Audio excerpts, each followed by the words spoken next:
The auditorium was packed. Cameras blinked, lights shimmered, and 1,000 murmurs blended into one restless hum. It was the semi-final night of America's Rising Voices, and everyone expected fireworks, laughter, and dreams taking flight. But no one, absolutely no one, expected that a quiet, barefoot boy standing near the curtain, clutching a broken guitar, would soon leave the world speechless. His name was Eli Carter, 12 years old, from a small town in Kansas.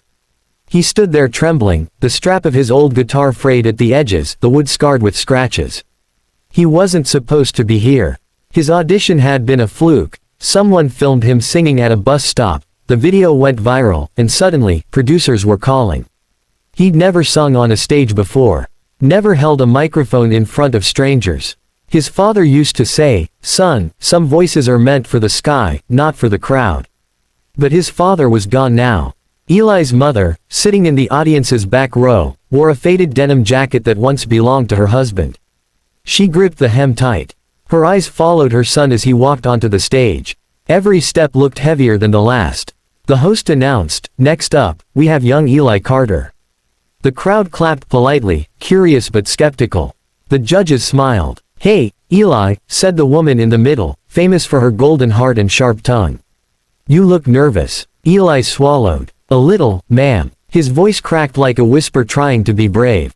"What are you singing for us tonight?" she asked. He hesitated. "A song my dad used to sing, before he left."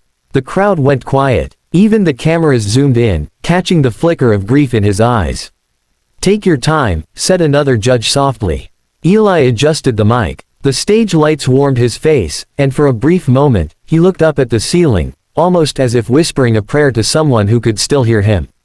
Then he began. At first, his voice was fragile, like glass on the edge of breaking. The first few notes trembled. But then something magical happened. His pain turned to melody. His grief became poetry. The boy who barely spoke now poured his entire soul into every note. The lyrics were simple but devastating, about a father who built dreams from nothing, who promised he'd be back soon, but never returned.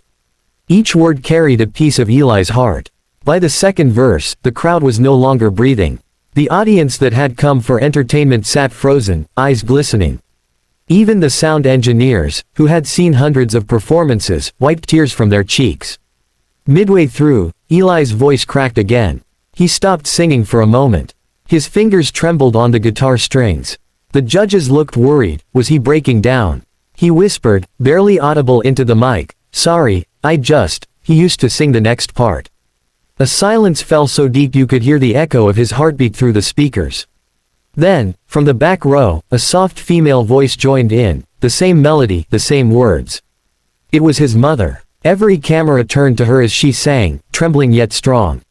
Eli lifted his head and smiled through tears. Together, mother and son sang the final verse. Their voices, imperfect yet filled with raw love, blended like sunlight through rain. When the song ended, the stage remained utterly silent. Not a single clap, not a single cheer, just silence, the kind that only happens when something too real touches the soul. Then, all at once, the audience stood. The applause thundered. People were crying, openly, shamelessly. The judges stood too, wiping tears, their faces shining under the lights. The host whispered, "I think we've all just witnessed something unforgettable." The middle judge pressed the golden buzzer. Gold confetti rained from above. Eli's mouth fell open. He looked up, stunned, as if the stars themselves were falling for him. His mother rushed to the stage, hugged him tight, whispering, "Your dad would be so proud." But what no one knew yet was what came after. When the show ended that night, social media exploded. The clip of Eli and his mom singing together crossed 50 million views within days. Messages flooded in, parents reconnecting with their children, sons calling their fathers after years of silence, strangers writing about forgiveness and loss. One letter stood out. It came from a small town in Texas. "Dear Eli," it read, "I don't deserve to say this, but I think I'm your dad." The producers called his mother immediately. The handwriting, the tone, it was real. His father had left when Eli was 8, after losing his job and home. He thought his family would be better off without him. He'd spent years homeless, drifting from city to city, haunted by guilt. When he saw the viral video, he broke down in a shelter, whispering his son's name for the first time in years. Eli didn't know what to feel. Anger, joy, confusion, all of it twisted inside him. But when he saw the letter's last line, he couldn't stop crying. If I can't ever see you, just know that your song brought me home. The producers secretly arranged a reunion for the finale. The audience was told there'd be a special guest. Eli waited backstage, holding the same guitar. He was taller now, more confident.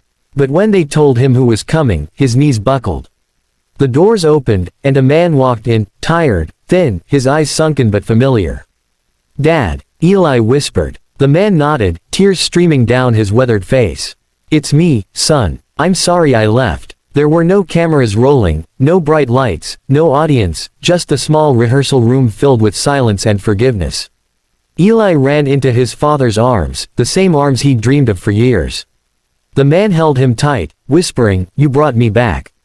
That night, when Eli stepped onto the finale stage, the entire world waited for his next performance. But instead of another song about pain, he sang about hope, about finding light even in the darkest corners, about voices that heal instead of break.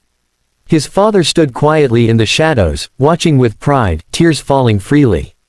The audience stood again, not because of a golden buzzer, not because of fame, but because they saw something purer than talent. They saw forgiveness. After the finale, Eli didn't chase fame. He used the prize money to build a small community music center back in Kansas. The first class he taught wasn't about singing, it was about listening. Everyone's carrying a song, he told his students.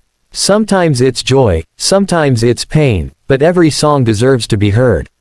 One day, during a stormy evening, a stranger knocked on the center's door. It was a boy with no shoes and a voice full of fear. Eli recognized that look, it was the same one he had once carried. He let the boy in, gave him hot cocoa, and said, "Wanna sing something?" The boy hesitated. "I don't have a good voice." Eli smiled. "Neither did I. But hearts don't care about perfection.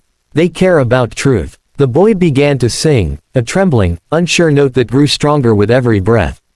Eli played his guitar softly in the background, guiding him, just as life had guided Eli through his own brokenness. When the song ended, the room was quiet again, silent in the most beautiful way.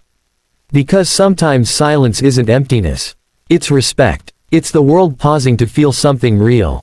And that's how Eli Carter's story came full circle, from a frightened boy singing his father's song to a man who taught others that every voice, no matter how cracked or quiet, can heal the world. As years passed, that night on America's Rising Voices became legendary. People still searched for the video, still cried when they watched it. But what they didn't know was that Eli never cared about being remembered. He only cared that somewhere, someone who'd lost hope would hear his voice and remember. That pain can bloom into purpose, and silence can be the loudest kind of love.